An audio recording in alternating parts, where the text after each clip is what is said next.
Hey guys, Terry here. Before we get into today's episode of Most Writers Are Fans, I just want to let you know that we're doing something a little bit differently today. This episode is about sort of like transitioning from being a creative who works a job and does a lot of other things to becoming a full-time creative and sort of like that transition.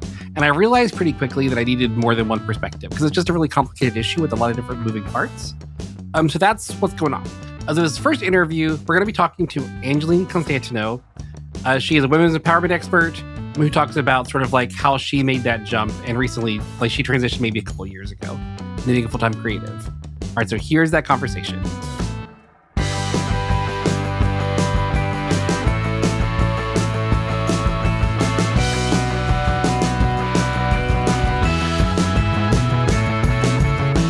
Hello, and welcome to Most Writers Are Fans, the podcast that helps you with your writer journey. I'm your host, Terry Bartley. For many of us, the dream to take our creative work full-time is the dream. But the path from 9-to-5 job to making a living through creativity can feel intimidating, even impossible. The fear, the uncertainty, the practical, how do I actually do this? It can all get in the way before we even start. That's why I wanted to talk to Angeline Constantinou. Angeline is a women's empowerment partner, speaker, and the founder of Let's Break the Silence, a community dedicated to helping women heal, rebuild confidence, and reclaim the future. She's also featured in the book, The Change: Insights into Self-Empowerment, where she shares her story breaking free from an abusive relationship and building a life on her own terms. Today, she's here to talk about what it really takes to make that leap into full-time creativity, the fears you'll face, the confidence you'll need, and the practical steps to help you get there. Welcome to the podcast, Angeline. Oh, thank you. Thank you, Terry. It's a pleasure to be on your show today. Yeah, happy to have you. So whenever you think back to the moment whenever you first started like imagining like a creative life and what that could look like for you, like beyond a day job, what was sort of that turning point? When did you start, like when did that mindset sort of like shift? That mindset shifted last year when I surrendered and I said that my full-time job no longer aligned with my purpose. That's a huge shift. And I'll tell you why, because I was working online. My background is direct sales and advertising. I did very well, but there was no alignment. And I didn't feel that I didn't feel fulfilled. That's when I decided to take a leap of faith and leave my full-time job last year in August. And I did some journaling. I did a lot of self-reflection. And some people do love their full-time job. And I say, keep it. That's fine, But if you want to pursue your passion and you have that inner passion and fire within you, then it's time to step up and do it. I feel like that feeling you're talking about probably resonates with a ton of people because I know it does with me. The idea that like when you're at work, you may not even hate your job. You may enjoy your job, but just kind of like going there, doing the sort of like menial tasks that are part of like normal jobs and being like, I don't love this. I don't want to do this forever. Because I mean, like I'm a full-time English teacher and this is my 5th year teaching. And I don't want to say that I hate teaching. Like there are absolutely things I love about teaching.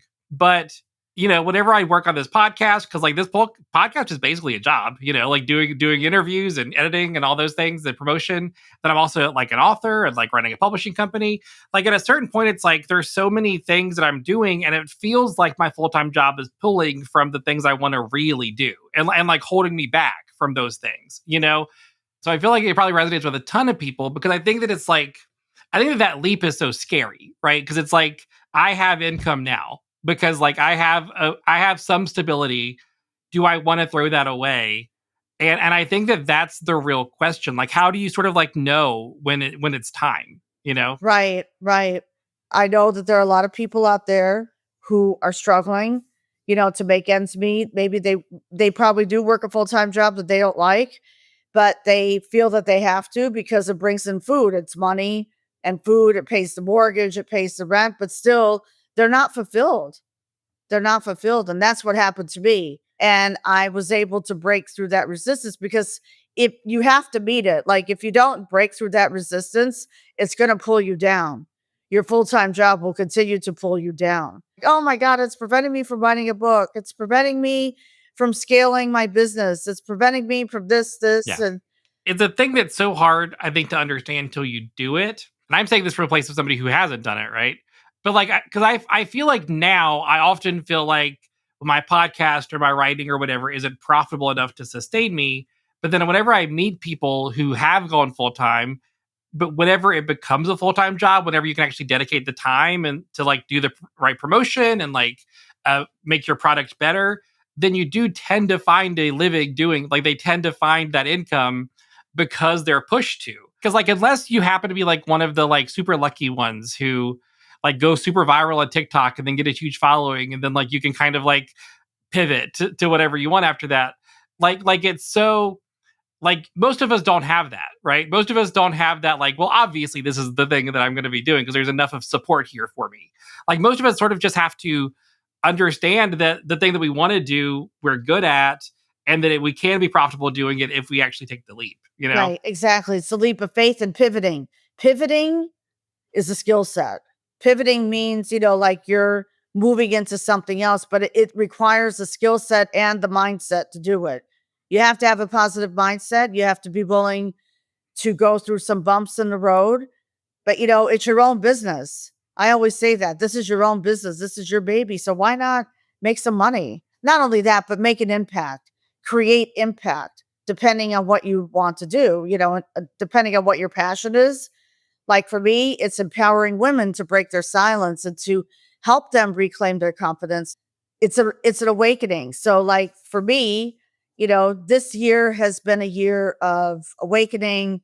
So it's work though. You have to be willing to put in the work and be prepared.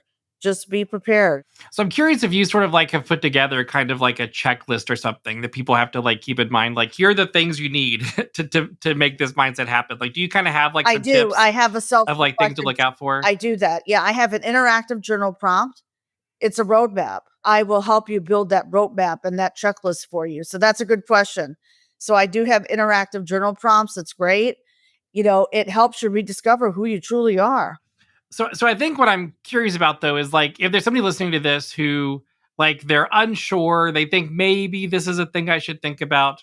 What are like just a couple of things that they should like that kind of can tell them like this is definitely a path I should go down, do you think?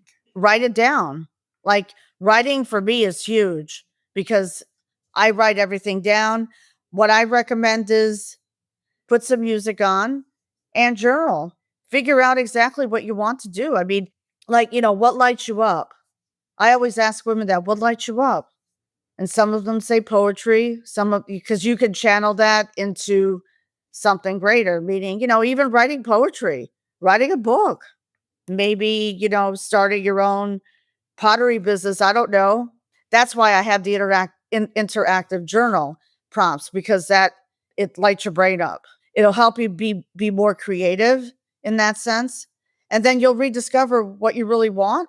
Then we have to come up with another plan. We have to come up with a plan. So something I'm hearing, just because we love to talk about sort of like the practical side of it, like the business, like just kind of like the nitty gritty of it on this podcast a lot. So like something I'm hearing whenever you sort of like talk about like your life and like how you're balancing your life, it sounds like there's like multiple income streams that you're considering. How did you kind of like build that out? Like what was that process like for you, where you were like, here's things I can monetize that are like right, that can actually like make my life make my life profitable and not just like I know what struggling all the time. I know what you mean, struggling all the time. You have to be creative, create that path, and that because financial is so important.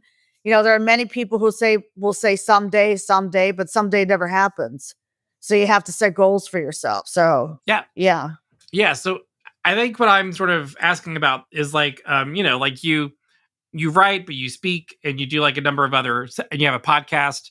Like how did you kind of like identify like those skills or like these are things that are natural extensions of what I do already? Because I think the thing that you don't want to do if you're going to go full-time creative, you don't want to feel like you're constantly hustling, right? Because like you're going the hustle culture, forget it. Yeah. So like how do you kind of feel like you find ways to align that everything's kind of like matches up to what you're doing, like to your brand, like what you want to do, as opposed to just doing like 5 or 6 sort of like disparate things. You know what I'm saying? I know what you mean. There's a lot of moving parts. When I was the co-author in the Change Book series, which I'm very grateful for, by the way, it led to all these other opportunities. It didn't happen right away, but because if you jump from one thing to another thing to another thing to another thing, you're not going to create that lifestyle because you're just going to be in hustle mode all the time. And who wants to feel pressured? So one of the things that because like I've heard tons about how like if you're an author, you can monetize with like speaking engagements Mhm. and things. But the truth is, as a fiction author, that's not as like that path is not quite as viable, right? Because I like the hear things you. that we're I hear you. doing are like creating worlds. We're not necessarily like having a message that we want to carry out.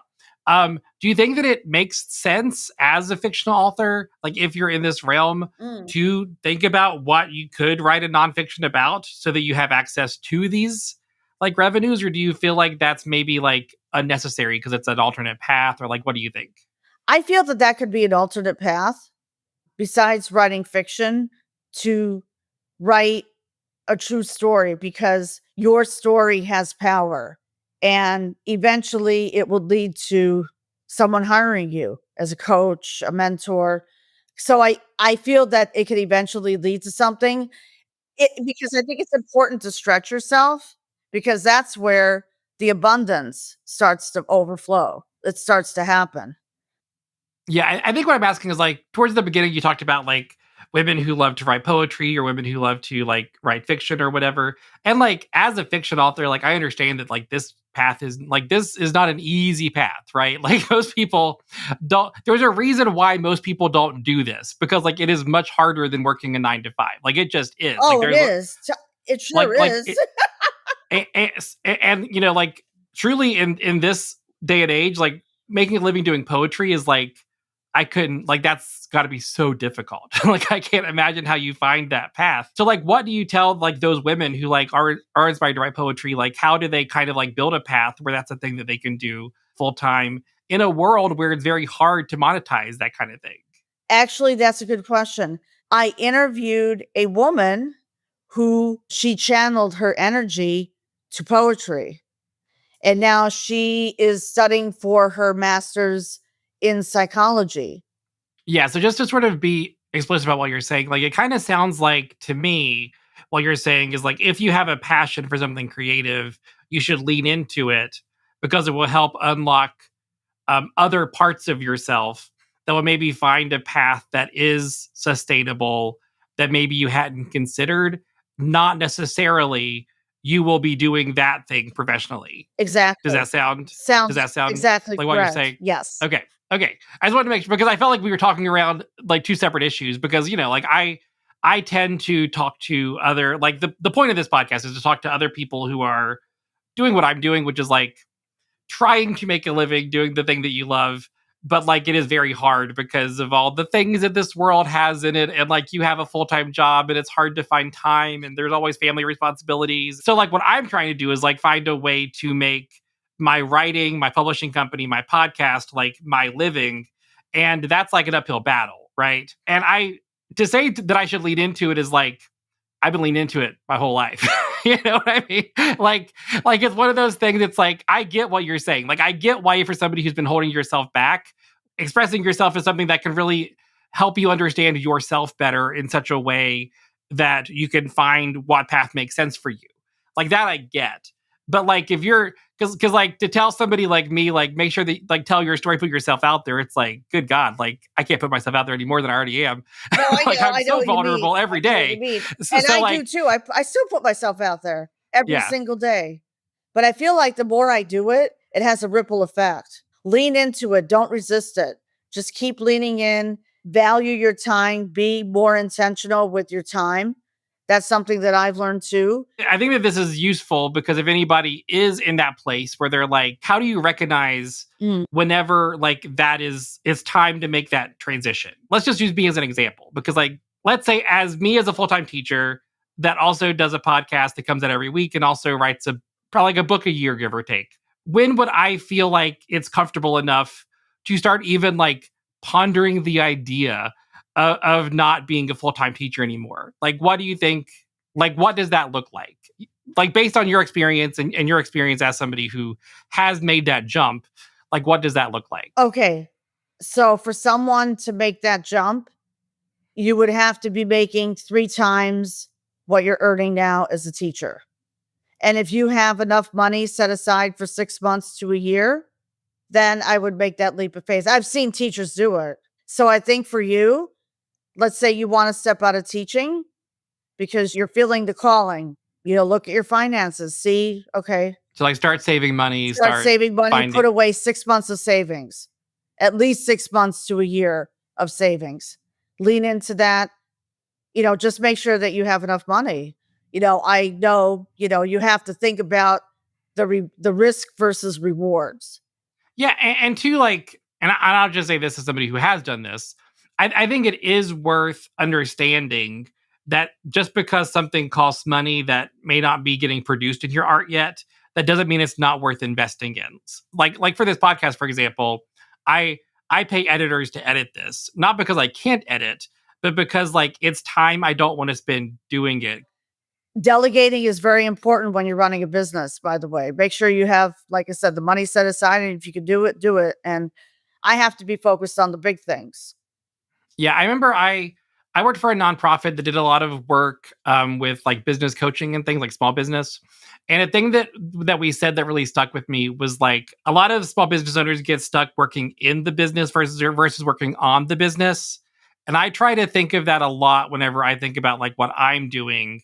Like, am I working in the business right now, or am I working on the business? And whenever I feel like I'm working in the business, then it's like, well, then how can I make that where I'm not the one doing it? And that's kind of like what I think makes the most sense when you're the talent, when you're like the person at the center of it. Like, you've got to figure out how to, because like the resource that my business has is me, right? At the end of the day. Exactly. At the end of the day, right. So like, how can I use my time most efficiently that gets myself out there enough to promote the business? I think that you do have to think about that whenever you're planning this transition or whenever you're doing anything. So I think we're about to wrap up. Any final advice for anybody? Like, if anybody, maybe like a speech for like an inspirational pep talk for somebody who like maybe is on the edge. Like, what would you tell them like right now? Okay. So if they were on the edge right now, okay, what I would say is take a step back. Okay. Just like get comfortable in the silence. Then you'll have a clear mindset. If you are pulled to work your passion, let's say it's podcasting, writing, then just do it. Just do it. Lean into it and just take the leap of faith and do it. So people felt inspired by you at any point in this podcast. Where can they find out more about you? Okay, so they can go to my website, letsbreakthesilence.com. There you will find my podcast, my coaching programs. All my social media links are there: LinkedIn, Facebook, Instagram, and YouTube. So all the links are on my website where people can reach me to spark you up. Yeah, thank you so much. It's been so great. Thank you for coming on. Oh, you're welcome. Thank you, Terry.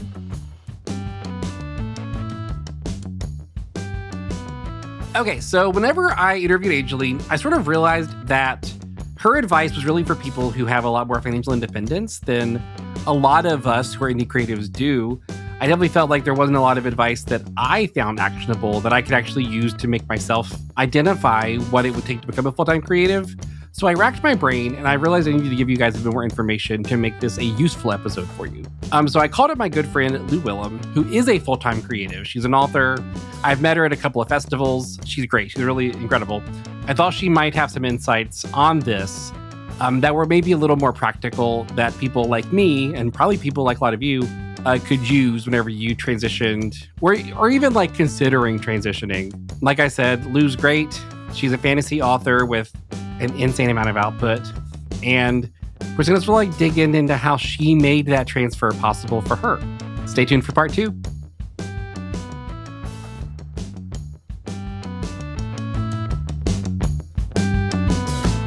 Lou Wilham is a friend of mine. We met at Lavender Con. We've been to a couple cons together at this point. We were at the much viral Million Lives Festival. No, didn't you go to another infamous festival shortly after that as well? Yeah, I also did Once Upon a Con, which became like as viral, right? It was as notorious. Yeah, I feel like it had more problems, but they were different problems. But anyway, Lou has described her work to me as like Buffy but gay is kind of like the vibe you go for generally, right? Is that kind of a good... Yeah,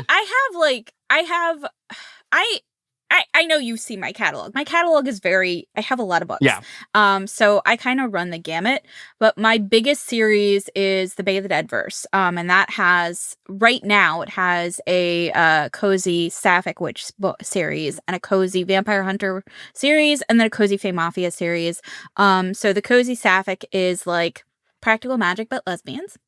Then Buffy but gayer, and then Cozy Fae Mafia, which I haven't come up with a comparable thing for that yet. Yeah. You'll get there. So I want to talk to Lou because I think that there's a few things about you that I think make you interesting from this conversation. One of which is you have insane output. Is it like 5 books a year you've told me before? Like, that's insane. Yeah, my lowest year. Actually, it's only 3 this year because I had co-authors. I'd been planned to do 2 co-author books, and the one co-author book, the other author quit writing, as of last November, and then the other author is getting married and didn't have time for us to finish. So. A slow year for Lou is 3 books in a year. Let's just put that into perspective. And then also you are part of a publishing company that's an author co-op, right? Which I think is super interesting and something worth chatting about. But then also something else that brought up whenever I brought this up with you, and I've talked to like other authors who like, oftentimes people who are full-time authors are doing it because they have interesting and unique family situations where they have other options for how that they are like making it work. And I feel like that's also something worth chatting about. So I kind of let you decide which angle to take that. Maybe just go back into whenever you first made the transition to full-time and what that looked like, just to give people some context. Okay, so I have been a freelancer for a long time. So probably actually Facebook Stories was like, here's when you, and I was like, oh, cool. So I've been a freelancer for about a decade. And when I first started out, I was doing freelance copywriting work for a art supply company, and I was doing like all the social media posts, and I had a couple other freelance gigs. But a lot of those companies kind of, faded off because the art supply company hired a marketing firm, which was more cost effective for them. So I kind of got the boot. There were some of the other small businesses decided to take over their social media for themselves. So writing became my main gig. I mean, I do like today I was working on, I freelance formatting for other people's books, for other indie authors, and I do freelance cover art because, as you know, I do all my own cover art. So those are things that I use to supplement my income a little bit, but primarily it's the books. So that's how I got here. But as you and I spoke, I am in a unique family situation where I live with my family, my parents and my little brother and his boyfriend. We all live together. And that allows me the financial freedom, which I've said many times, I'm very privileged to be able to do this. It allows me the financial freedom to be able to do this. It's not like I couldn't just go cold turkey. That's impossible. You have to have, backing somewhere. And I think that that's important because I just think I have come to realize, like, the longer I do this, like, it's practically impossible, even for people who appear successful as indie creatives are still barely making it usually because it's just so hard to like make a living work. And then also I think something that you highlighted here is the fact that you're even supplementing your income with other things. Like books isn't the only thing. You're having to find like piecemeal things to kind of make it a career. And I think that that's also common, among people that do what we do. And I think that that's something that often doesn't get talked about. Whenever people start imagining like being a full-time author or whatever, they're imagining that they're going to like release their book on KDP and it's just going to like take off and they're going to be able to quit their job like the next year. And like, that's not the reality. Yeah, and I think we also need to talk about the fact that, like, a lot of people say that you need to have a large back catalog. I didn't start turning over, a good profit until this year, and my back catalog is substantial, and I'm, like, this year is my I'm coming up on my 6-year anniversary. So, like, it takes time. There are people who, of course, go viral instantly, but that is a lightning strike and you can't count on it. And it's like, you don't want to put yourself in a situation where you have to choose between eating and publishing a book. That's not what you want. And I understand where your last interview was coming from. I do support the idea, making your money with your passion, but you have to be realistic, which is unfortunate. Yeah. It sucks that we for have to be sure. realistic. If we lived in a society with a universal basic income where we could pursue the things we want to pursue and not be so limited by the economy, that'd be amazing. We don't live in a country that allows that. So we have to No, we figure don't. out what could work. And another discussion you and I had when we were chatting about this was also that, like, when you go to become an indie author, it's not just writing all the time. This is a full-time job in other ways. Like, you have to learn marketing. You have to learn, graphic design to some extent. You've got to learn to do newsletters. And a lot of indie authors do their own formatting. So you've got to learn to do that. And I do my own book covers. And then you've got to figure out how to get editors. And if you're doing an audiobook, audiobooks are terrible to do by yourself. I did one by myself and I was like, I want someone else to do this. Well, then that leads to another job, which is like managing freelancers and like hiring people. And that's all, like, I'm doing that with the podcast right now. And like, that's a full-time job. And it's and if you're not familiar doing it, like it's hard to, like, I got 3 applications for editors and I'm now trying to figure out how to bring all of them on in different roles because I don't want to lose people that are good like found. And that's hard too, because it's like, how do you afford to pay these people when you're not making a lot of money doing your creative thing yet? And it is hard. Like, all of these things, I think, are hard decisions to make. Yeah. So I guess kind of what we're saying is, we're not saying don't do it. That's not at all what we're saying. What we're saying is maybe don't go full-time right out of the gate. Don't start with my output right out of the gate. Like, because every book I publish, I have to market. I have to do the lead up. If you just have 1 book a year, then you're only marketing the 1 book. It's a little easier than, I'm balancing a lot. You see that line row back there. That's all me, guys.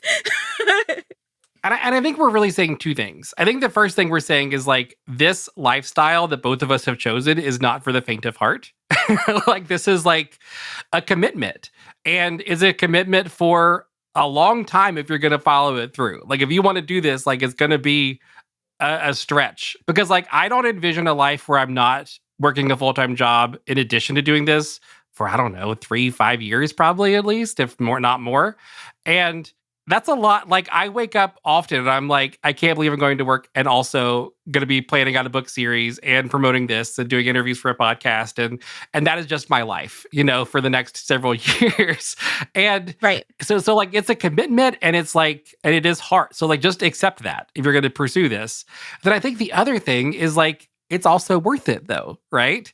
Like, there's also the trade-off of, like, it's so cool to see people read your book and tell you how much they loved your character, or to get it. Like, I get messages from people about this podcast where they're like, something you said inspired me, or something I related to something you said and it really, like, moved me. Like, that's super cool and, like, worth doing. Yeah. Yeah. And so we're not saying don't do it. We're not saying don't follow your passion. We're not saying that, like, it's not possible. It is. It's just, I'm saying that there's this mentality with a certain subsection of indie authors that it's like a get rich quick thing. And it's not by any means. It's a lot of work. It is a lot of hours. And it's not something that you're going to be able to quit your job overnight over, generally speaking. Another thing I wanted to talk about, because you just mentioned people messaging you, is have like, yes, you should have financial goals to measure your success, but you shouldn't be measuring your success against other people. I don't measure my success numbers against other people. I measure my success by how I did last year versus how I do this year. I also have, like, non-numerical things, like wanting to do a panel. Doing my first, panel with other authors who were traditionally published was big for me the first year at LavenderCon. I was like, oh my God. And that was my first panel too. And I was like, I don't know. But I also have had, like, just this year, I had one of my street team members came to me and said that they took the Hex Next Door with them to a town hall meeting as their comfort item, because they knew they were going to be in a position where they had to deal with, politics. And they were like, I want my thing. And I was like, that's sweet. Yeah. So you need to have other measurements of success that aren't numerical, strictly speaking. Otherwise, you're just going to compare yourself to other people and feel like a failure. And that's going to ruin everything for you. Well, and I think the other side of that too is, like, having realistic expectations, which is to say, like, I have had less sales this year than I had 2 years ago because that year my book came out. Like the year that a book debuts is going to be way more successful than the following years when you're trying to sell it as like a book that has already been out for a couple years. And like if you don't release a book a year or 5 books in a year, if you're Lou, then like you're gonna have slower years, and like that's normal and okay. Like if you're not trying to do this full time yet, like and just understand that. And I've also noticed that, like, for me in particular, I don't do a lot of online sales comparatively. Most of my income comes from events because of the fact that a lot of online, I feel like I'm just screaming into the void and everybody Yeah. else is too. And there's so much noise that I have to figure out how to cut through. Whereas if I go to an event, there are 25 other authors there, 100 Yeah. other authors there, and it's easier. And people get that human connection where they want to buy a book from you because you seem like a cool person. And I'm like, yeah, I am. It's fine. I think that makes it feel more human. It's a little cooler because you're selling it yourself and you're meeting people that would be your readers, which is also really cool. And also, like, I'm sure at this point you've been to events where people are like fans of you, and that's probably fun and cool to like meet people who are like into you. Yes. I actually, I don't know if you saw, I did Tropology, which is another podcast a couple of months ago with Chris. And I had met Chris at LavenderCon the year I met you. And I met them because they came over to see Jen Carter. And then they were like, oh my God, I know you. And I was like, no, you don't. Stop. Or I went to Imaginarium. Yeah. I'm like, no, you don't. No, you don't know me. Stop. But then we became really close friends and now we talk every day. So, but also I went to Imaginarium and I wasn't tabled there. I got invited by my editor. She wanted to hang out and I was like, yeah, I'll go. I hang out. And I went to go pick up a book from, I think it was B.L. Brown.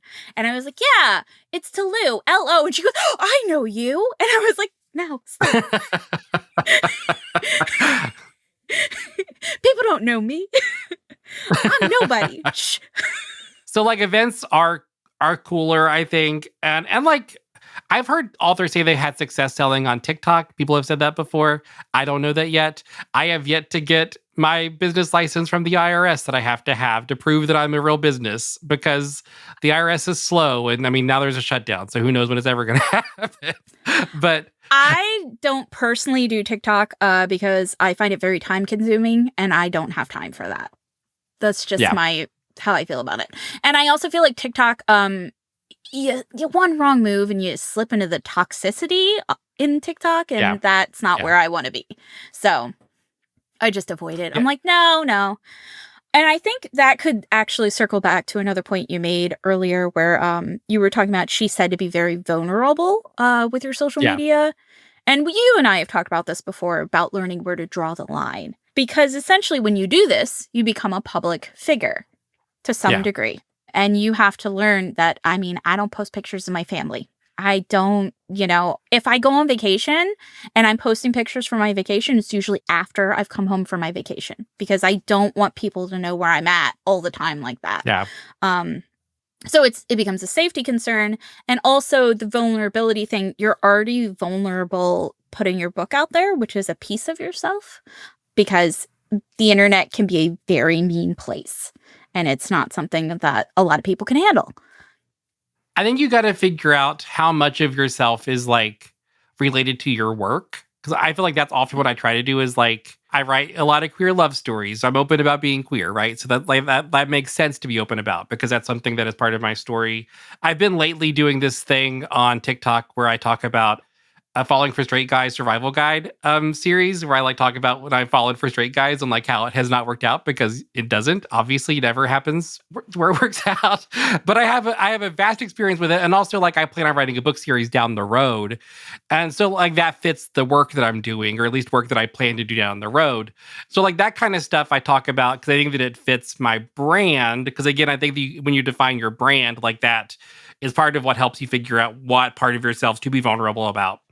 And also, I think the other side of it is like being open about my queer identity allows me to make friends like you that share it with me. And I think that being part of that community is useful from a marketing perspective, but also from like a human perspective. And I think that the other part of that is like But where's the line? Like, are you safe in your house, in like your home situation, because you never know, like who it's going to get back to, and I think that that's something to keep in mind at all times. Like, be ready to have conversations with like family if you're not open with them yet, because it could happen. I think that that's the other side of it. Well, and then there's also the discussion of like my bio says that I am in a small town near the Chesapeake. It does not say what small town, and it does not say, like where at in Maryland specifically, other than that it's near the Chesapeake. There are a lot of small towns there because I don't want, people to be able to stalk me, which is something that could happen. So you have to, and particularly for women and queer folks and people of color, you have to take your safety into account. So the other thing I want to chat with you about, and I think just a little, we could touch on it lightly, but just sort of like the author co-op, because I think that that's a fun thing that I hadn't heard about before I met you. And I just wanted to sort of chat about like how it came about. Like, how do you feel like it, you may not know, but I'm just curious, how does it compare to like self-published or traditionally published authors? Like, what does that sort of look like for you as you move through the space? And also like in the industry, if you've had any like interesting conversations. So actually the co-op that Midnight Tide Publishing, the co-op that I'm a part of, I actually run now because my co-author who was running it stepped down entirely. She has left the writing world, so it just kind of became my baby. So the difference between a co-op and self-publishing is kind of the level of support that you get. Like, we don't take royalties. We don't do your uploads. We aren't in charge of finding you an editor or a cover artist or any of that stuff, but we do marketing. We do have a newsletter, and we do have it where authors can come to other authors who have been at this longer and ask questions, which is, if you're just getting into this, huge, because invaluable. It's so steep learning curve, huge learning curve. So, yeah. So we provide, marketing services. We have our own Instagram. We have our own newsletter. We have our own Blue Sky and Tumblr, I think. Yeah. And I run all of those things. I also, am always here for our authors to ask me questions. And so whereas self-publishing, you're just kind of on your own. So you have to make your own website, you have to run all your own social media, and you have to get your own following, whereas we already have a little bit of a following to kickstart everybody. You have to run your own newsletter. And the other thing is ISBNs. As you know, ISBNs are very expensive. So we buy, a bulk buy of our ISBNs. We buy like 500 at a time or something. And then the authors get them through us at a much cheaper rate. So that's the other thing about co-oping. And also the other thing, but that's probably useful from a marketing perspective, is that it makes, because there is multiple releases under the same publishing company, it, quote unquote, looks like a legitimate publishing company, which it is. Yes. But because you're all doing the work kind of on your own, like, it doesn't make the same workload. Like, you don't have the same workload you'd have if you were individually publishing. So like, whenever people go to the social media for the publishing company, they see multiple authors, and it looks like a traditional publisher in any ways that anybody from the outside would perceive it as, which is probably useful. We do take submissions. We don't just, publish any book. Submissions have to come through me. But that also means that I have control over, like, cutting out AI authors, which we got a couple of those. And I was like, no, thank you.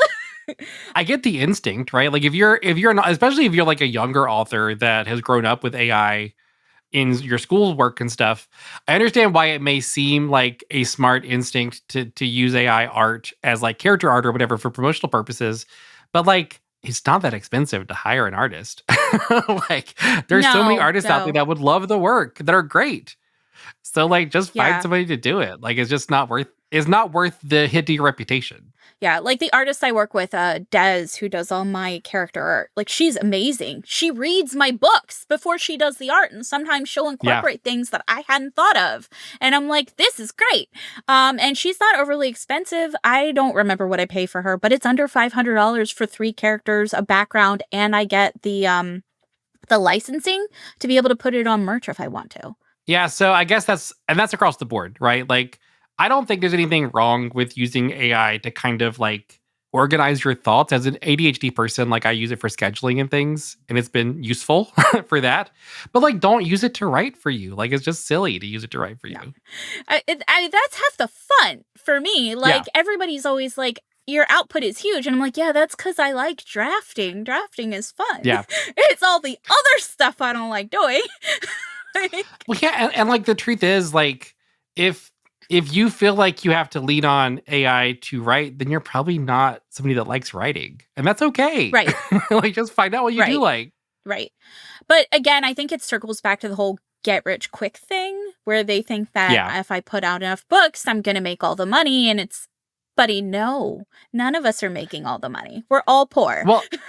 Well, and the other thing that I think is worth noting, and I did mention this in the interview, which is like nonfiction authors have a different path to monetization that like we don't have, because like we can't do like speaking appearances in the same way, or like online workshops and things. So like that avenue just isn't open to us in the same way that it is for nonfiction authors. So like I think that there is some truth to the get rich quick thing, but you have to be a very specific kind of author. So people that want to write fantasy like we do, like it's not the same. Like it's not as marketable as it is, I think, for other kinds of authors. That's fair. I feel like we should also say that, like, if there's any indie authors or people who are looking to get into this, watching this right now, there is a lot of scam artists in our industry who sell classes where they're like, hey, you're going to make blah, blah, blah in a year. No, you're not. They're like they are selling you, like, on this dream, which is terrible. They're selling you on the dream, but there's no guarantees. I had this discussion at Once Upon a Con when I did a panel. It's better to reach out to other indie authors and be like, hey, can we talk? Yeah. And a fair few of us will, like, I will respond to DMs and just be like, hey, you want to, I mean, I'll talk to you about books. I don't care. So you have to be really careful. And that's one of those things where it's like the co-op is great because people come to us and they're like, hey, do you have someone I can go to? So like, I work with Meg Daly a lot. She's one of my editors and she's come to events with me. And Brenna Bailey is another one of my editors. And they are both like associate editors through MTP. You can find their information on our website once you're an author. And we have other associates that like we recommend people work with because it gives them, you know, a kickoff point where these are people we've worked with before that we know are credible. Well, and two, like I think I've said this on this podcast before, but like a lot of agents kind of look at indie as like self-publishing indie as like not relevant to the industry. So in a lot of ways, you're like a blank slate. If you have a self-published catalog where they'll still think of you as like a non-published author, which is kind of okay, I think, because then they can mark you as a debut. Well, and the other side of that too is like you own the IP to your stuff. So like if something gets traditionally published and becomes a bigger deal, then potentially your stuff could get adapted and stuff, which would be cool to get like, you know, you'd have all the money for that because nobody else owns the rights to that. Right. I mean, that was one of the things that I'm friends with Justin Arnold, who wrote Wicked Little Things and something, oh God, I can't remember his vampire novel last year that came out. Anyways, he's with Tiny Ghost and we've been friends for a few years. And I told him that I was going to query traditional and he's like, oh, Lou, you don't like being told what to do. He's like, you don't like it when people tell you what to do. What do you mean you're going to query traditional? And I was like, stop. But so that's another discussion. Is like indie is I have full creative rights and creative control and I can do what I want. So when I go traditional, if I go traditional, then I don't have creative control over everything, which is why he was like, you don't like that. And I was like, you are correct. But it'll be fine. Well, just to nerd out for a minute with you, Lou, like I'm excited about the potential of if you would blow up traditional because so much of your stuff, like the stuff that's already out there, is so wildly adaptable and would be so cool to be adapted. Yeah. Like that's pretty exciting to think about a world where you have like shows on Amazon Prime or whatever, you know? That would be awesome. Probably it'll never happen. I'm not holding my breath, but it would be really cool. we could geek out about it though. Like, why not? Yeah. I mean, a Bay of the Dead verse series on Amazon Prime that's set in small towns in Maryland and has a bunch of supernatural shenanigans would be amazing. But we'll see. Well, I'm not it's in this holding my podcast breath. now. We said it out loud. It's in the world. So Speak it out into the universe. yeah. Well, thank you so much for joining me, Lou. I really appreciate it. I think this conversation will be useful for people because it's grounded and like realistic. So like I think having this conversation somewhere open is also useful just for it to be out there, just for people to be able to hear like this is hard, but still worth it. This is hard, but worth it. Yeah. I mean, that's the other thing, the reason why I've occasionally posted my schedule online, because a lot of people, they look at me and they look at my output and they're like, oh, you seem like you work so fast. And I'm like, no, I put in a lot of hours every day, sometimes on weekends. Yeah. So like, no, it's not like I work an hour or two and then I go off and, I don't know, frolic somewhere. It's not what I do. This is a full-time job. Yeah. Well, I will let you get back to writing, or maybe you can frolic. Maybe you got an hour of frolicking scheduled. And you can Oh no, I have some formatting I gotta do. Well, maybe next week you can frolic. Frolic this weekend. Hey guys, if you think that Lou Wilham sounds as smart as cool as I do from listening to this episode, you probably want to check out her books. She writes like 5 a year, so there's a ton to check out. But her next upcoming one is going to be called History Will Call Them Two Mates, out on March 4th. So check that out.